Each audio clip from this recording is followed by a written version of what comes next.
Discovery remained at Portsmouth for 3 days, the men having leave. The Commander-in-Chief, Admiral Sir Charles Hotham, placed a steam pinnace at Scott's disposal.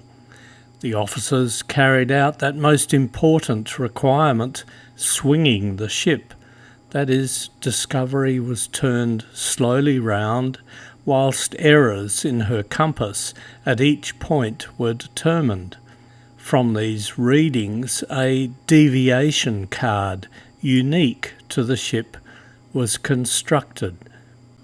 In this example, if the ship is pointing due south, that is towards 180 degrees, according to the ship's magnetic compass, and the ship's deviation card shows that on that heading the ship's compass deviates 5 degrees east, then the actual magnetic heading of the ship is 185 degrees. Commencing at 7:30 a.m. on Friday the 2nd of August 1901, all officers on board took it in turns to have a bath in preparation for the King's visit to the ship. It was a beautiful day.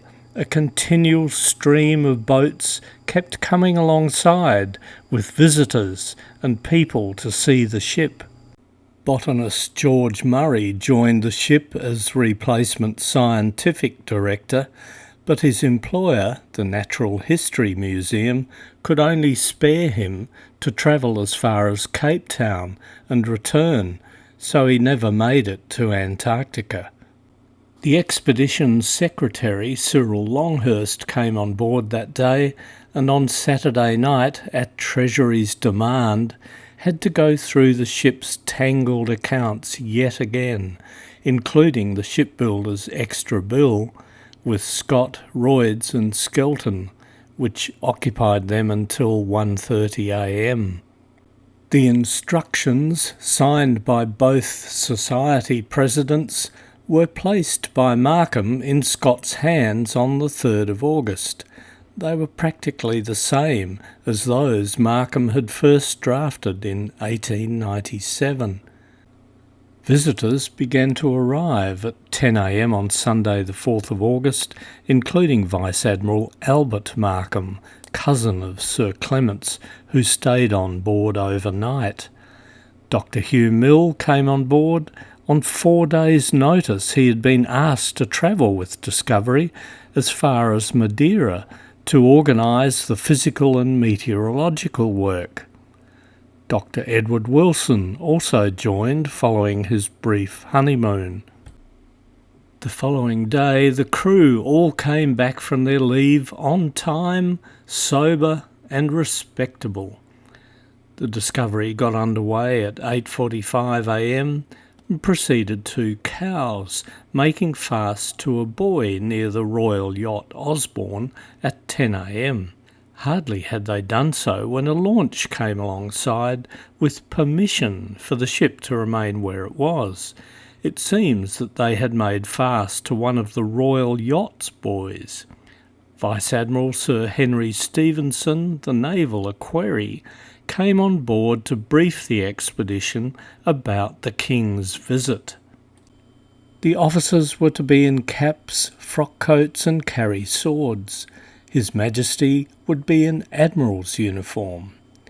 Mr. Longstaff, Sir Leopold McClintock and Sir Alan Young were to be on board, and in addition Sir Henry Stephenson said that the King would be glad to see Mrs. Scott and Admiral Markham. No one else was to be on board.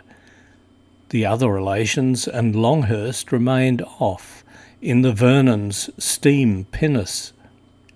After the ship had been cleared of all strangers, their Majesties the King, Queen Alexandra and Her Royal Highness Princess Victoria, accompanied by the King's private secretary Sir Francis Knowles and a naval staffer, boarded the Discovery at 11:30 a.m. They showed the very greatest interest in everything. The Queen even felt the mattresses in the officers' bunks to test their softness. After the inspection, the King gave an encouraging address to the ship's company and presented the Victorian Order of the Fourth Class to Captain Scott, having with great difficulty fished it out of his coat-tail pocket, which was a long way round on the wrong side of his stout 122-centimetre waist. He also presented large signed portraits of himself and the Queen to the wardroom. Queen Alexandra's pet Pekingese, more courageous than discreet, embarked on investigations of its own and fell into Cowes Bay, only being saved from drowning by the quick action of a seaman who dived overboard to the rescue. With a cheery goodbye to all on board and a hearty grasp of Scott's hand, the King, with the royal party and a very damp Pekingese, then went over the side. Very soon after this, a launch came for the officers and scientific staff to go and sign their names in the visitors' book on the royal yacht. This didn't take long. They just went on deck and came off again, being met by only a couple of young naval officers. A case of the King's favourite champagne and whisky had been sent on board by some thoughtful person for the King's special use, but other things so engaged Scott's attention that the two cases were completely forgotten. The wardroom sampled them, much to their satisfaction, a few days later, until Dr. Wilson, as wine caterer, impounded the whole lot for medicinal purposes.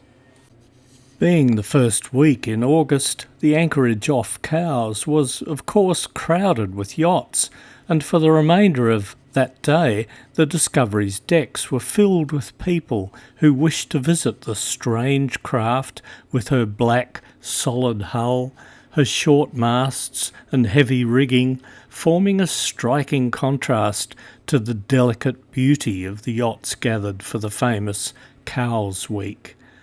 Then came the leave-taking during the afternoon. At 10 a.m. on the 6th of August, relatives of the officers were allowed on board to say their farewells. The officers and scientific staff were photographed in a group, also the ship's company. At 11:45 a.m. Discovery slipped from her buoy and steamed out of the anchorage. The long voyage to Antarctica had begun, but in keeping with the general run of things, the departure was somewhat shambolic. Discovery blundered at full speed ahead into the midst of a yacht race, and then, noticing an admiral's barge behind them signalling to stop, hove to amongst the yachts, scattering many and almost colliding with others. The skippers treated Scott to a really fine display of their command of the English language. The cause of this mess was the First Lord of the Admiralty, Lord Selborne, who had decided at the last minute that he should inspect the ship and address the crew. Although not a navy man, he nevertheless liked to dress up in elaborate uniforms, and no doubt had found something special to don for this occasion. When Lord Selborne had concluded his visit, Discovery again proceeded, as far as Little Yarmouth, where the relations of Captain Scott and some of the officers bade farewell. All the flags were at half-mast on account of the death of Empress Frederick of Germany, the daughter of the late Queen Victoria.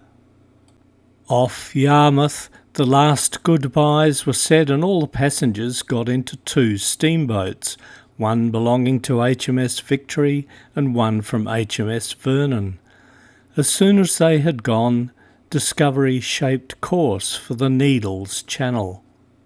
It was blowing half a gale, so the sea was quite choppy, much to the distress of Dr. Kirtlitz, who was prone to seasickness.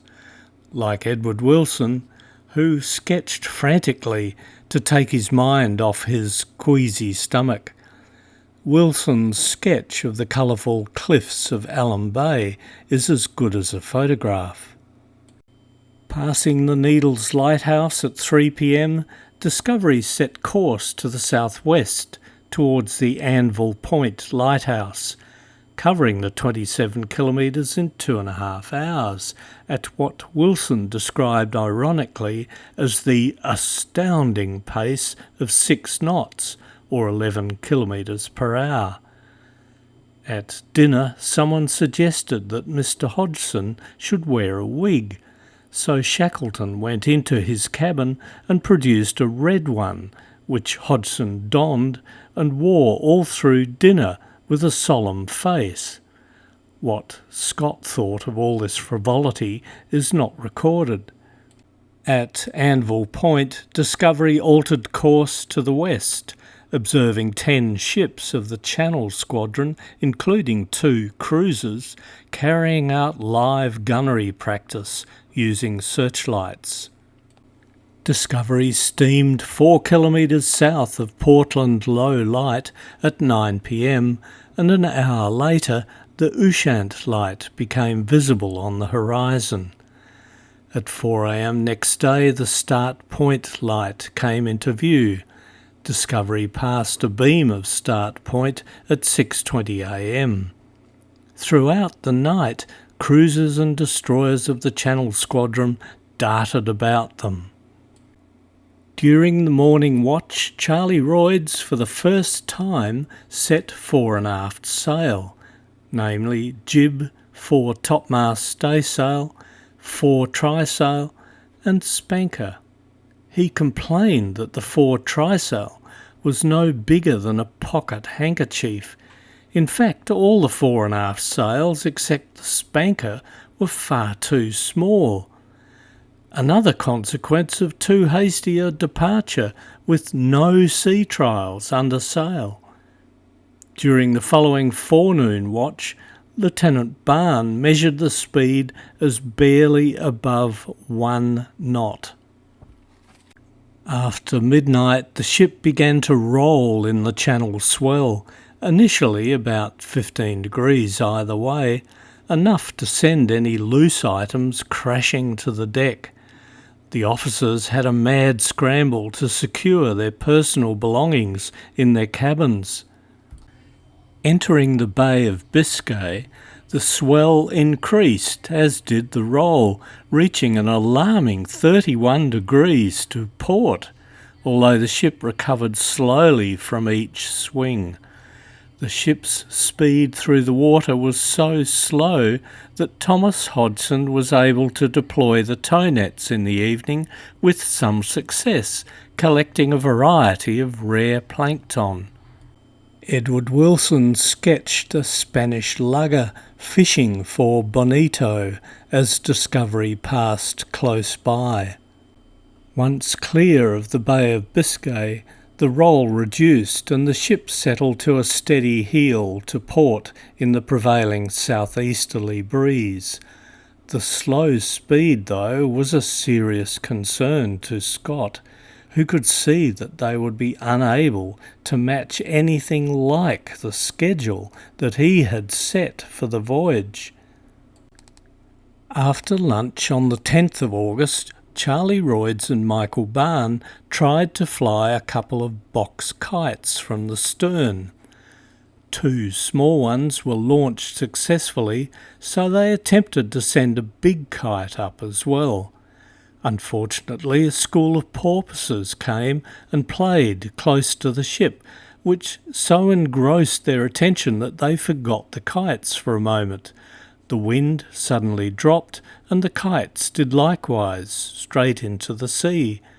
Then the line broke and they sank without a trace.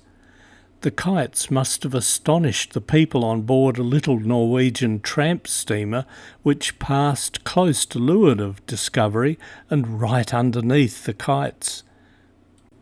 2 days later, Royds discovered the lower topsail parrels, iron hoops that fasten the yards to the mast, had fractured, which increased his anxiety about the rest of the Dundee Shipbuilder Company's defective ironwork. Both parrels were removed so they could be replicated at a blacksmith's in Madeira.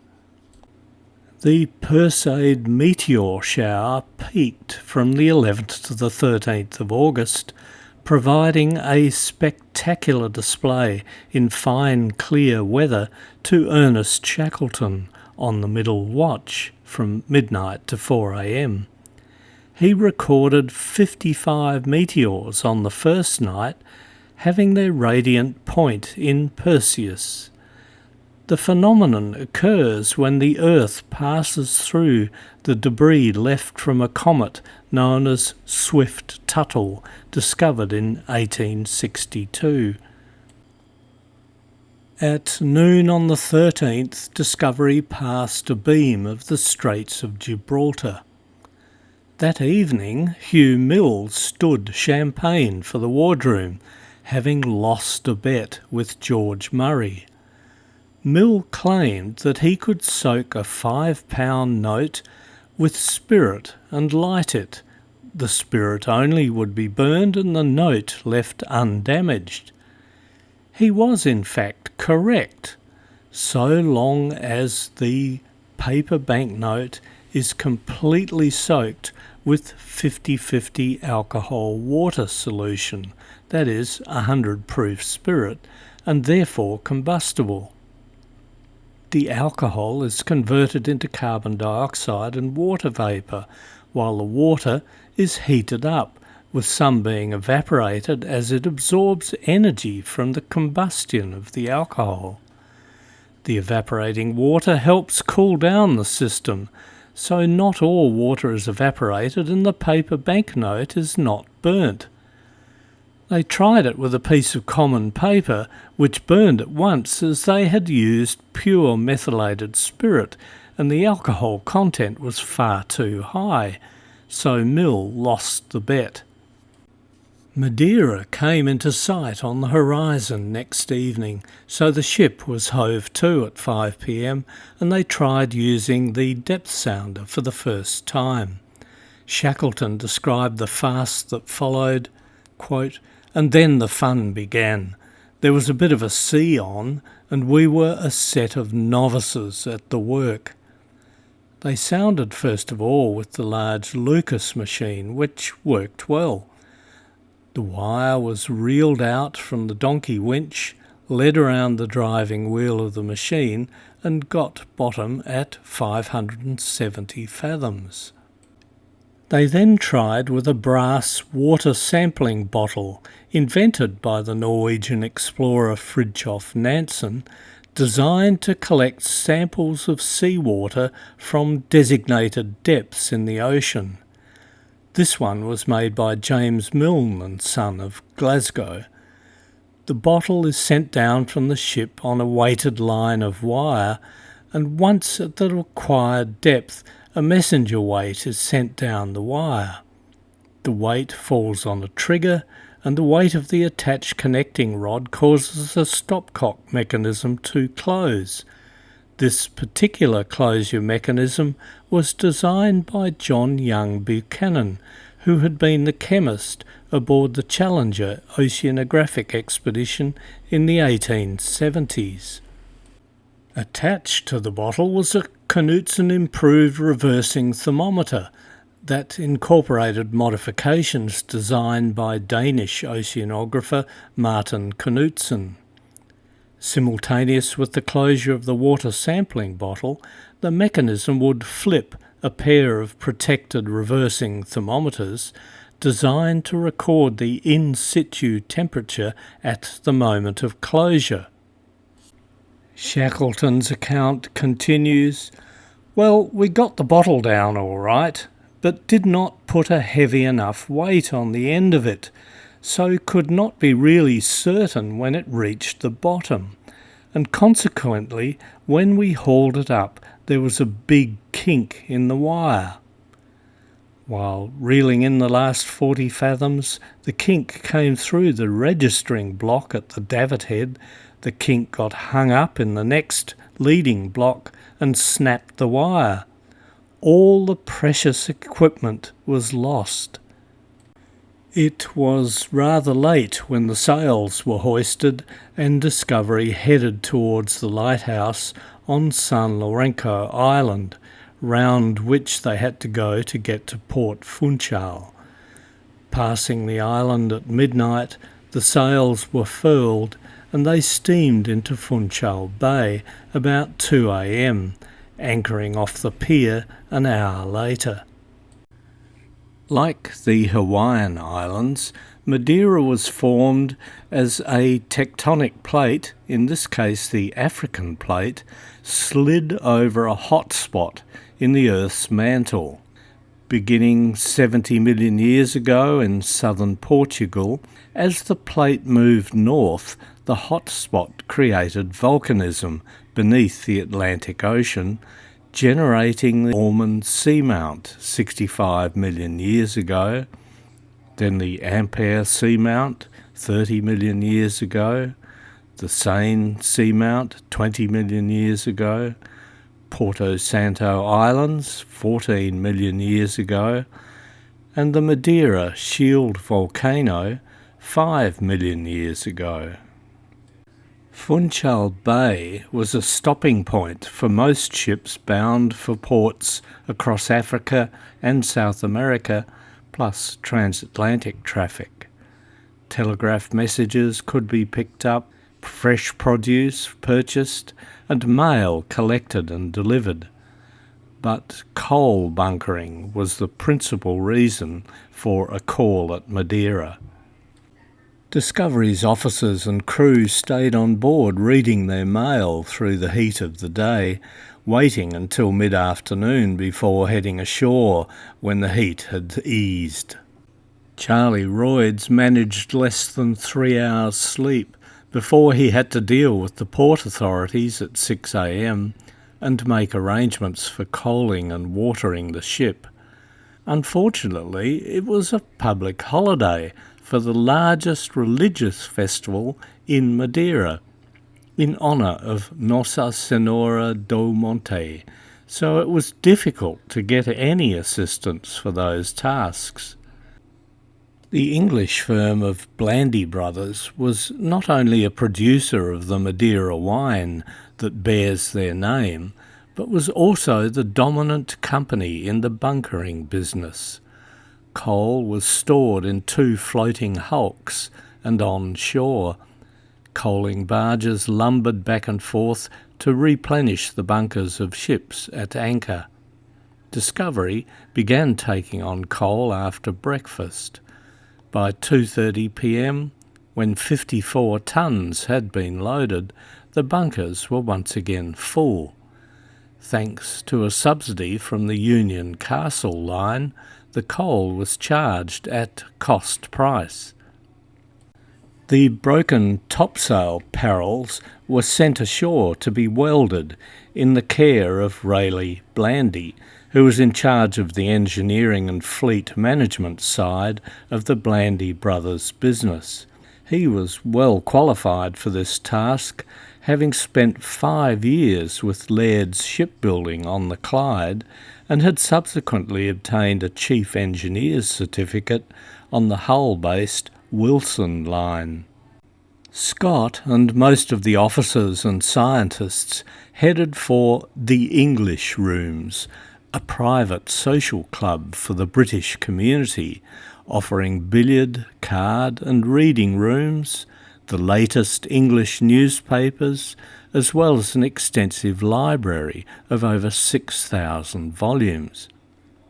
The club was housed in a property belonging to the Vicondessa del Torre Bella, between 2 buildings owned by the Blandy brothers, who also housed the British consulate, as William Blandy was the honorary consul. Shackleton had been invited to visit the residence of William Reed, co-owner with his brother of the magnificent Reed's Palace Hotel, opened in 1891 and still to this day one of the finest hotels in the world, now owned by the Louis Vuitton Moet Hennessy Group. Shackleton took Wilson and Hodgson along with him. There were 3 ways of tackling the mountain road to William Reed's house, so Shackleton, of course, chose the most sporting, on horseback, at a cost of 15 pence per hour each. Hodgson had never been on board a horse before, but he was game enough, and off they started with 2 retainers who held on to the horses' tails when they came to the steeper places. In about an hour and a half they reached their destination, located just east of the Church of the Lady of the Mountain, the focus of the festival. Skelton and Kirtlitz made the same journey, but chose an alternative transport which was a sort of sledge drawn by oxen, at a cost of 19 pence per person, to William Reed's house at Mount Park. They all had tea in a large cool room, and then went through the wonderful garden. Long shady walks led to all sorts of secluded nooks and bowers, and every now and again they came to a stone tank in which water was stored. On the top of the water floated lilies of various sorts, among them the lotus and an enormous honeysuckle, which was sent from Burma and which had never been grown out of that country before. Night was falling as Shackleton, Wilson and Hodgson said goodbye at 6 p.m. and started back to town. Outside the gate where they had left their horses, another style of conveyance was awaiting, a basket sledge mounted on wooden runners. Off they started without a jolt or jar as they slipped over the shiny cobblestones, their guides keeping a strong hand on the ropes. Shackleton enjoyed that run down immensely. About a quarter of the way down was a very steep part, and the guides stopped to put a piece of turf under the sledge as a brake. Whilst waiting for this, Wilson spied a little flower by the wayside, which was unfamiliar to him, so he got out to pluck it. Regaining the car with his treasure, he was greeted by the sledgemen with, "No good, him stink." The plant was the common garlic. Halfway down they heard sounds of very loud music.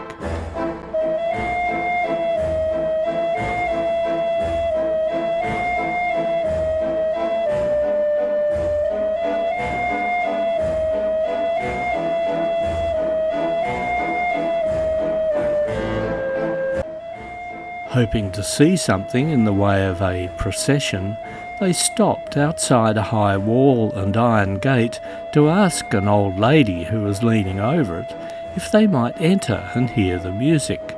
She nodded, and in they went, being welcomed with cigars and Madeira wine. There was a crowd around a little house, in which was a giant musical box called a calliope, worked by steam. The owner, a wealthy Portuguese, had brought it from the Paris exhibition and was immensely delighted with it. A strange grotesqueness was given to the scene by a stout lady who Wilson was told was quite mad, but harmless.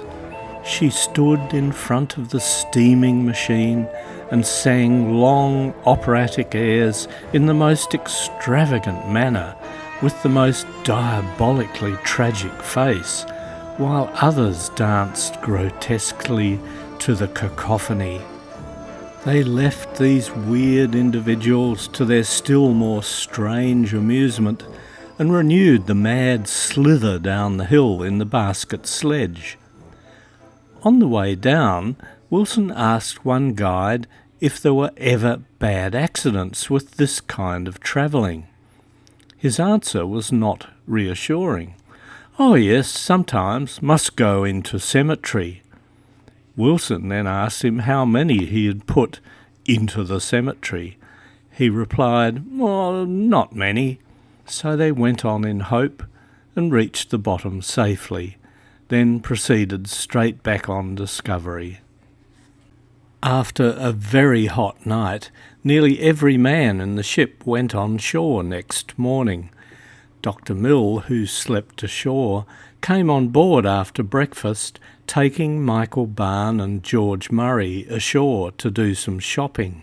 They met up with Shackleton, who had bought a large and very heavy gourd, about 1.2 metres long, and helped him carry it back to the ship. Shackleton hoped to get some amusement out of it when the ship's theatricals began. Wilson had a glorious day on shore. He made first for the Golden Gate Cafe, established in 1841 and still going to this day. His breakfast table was laid with the most deliciously fresh bananas, strawberries, figs and pears. I never enjoyed fruit so much in my life as I did that morning waiting for my breakfast. Fried eggs, steak, bread, butter and coffee. Excellent butter too, and I finished the dish.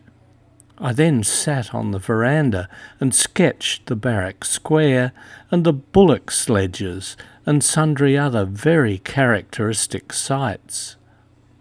Wilson wandered about the narrow streets and the boulevards of Madeira all the morning, making pencil sketches of one or two of the multitudinous picturesque scenes that were to be seen there.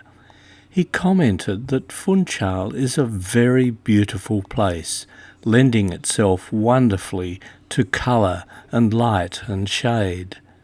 Michael Barn was busy preparing the ship for sea and getting in fresh provisions through Rayleigh Payne and Co., the British general merchants in Madeira. Payne's also published illustrated postcards of Madeira and no doubt did a roaring trade with the crew of Discovery. William Blandy and his brother lunched on board, bringing some cases of their exceptional Madeira wine with them, while Wilson, Murray, Barn and Shackleton had lunch at the Golden Gate. Wilson again gorged on as many fresh figs and bananas as he could comfortably manage, and then went down to the water's edge and did a quick sketch of the Discovery. From the pierhead he threw coins for a little brown boy in a boat, who dived in and caught them all before they reached the bottom, no matter how far Wilson threw them. The main topsail parrels had arrived about 12 noon, so immediately after lunch Barn sent them up, and after a great deal of trouble managed to get the yard secured. He had to wait until 3:30 p.m. for the foremast parrels to arrive, but just as he was starting to secure the yardarm, Scott ordered "Up anchor!" Discovery was towed out of the harbour under full sail by the Blandy's steam tug Facao. Dr. Mill waved many goodbyes from the tug, receiving a parting cheer in return before the tug lines were cast off. The tug then steamed round and round Discovery before saying farewell.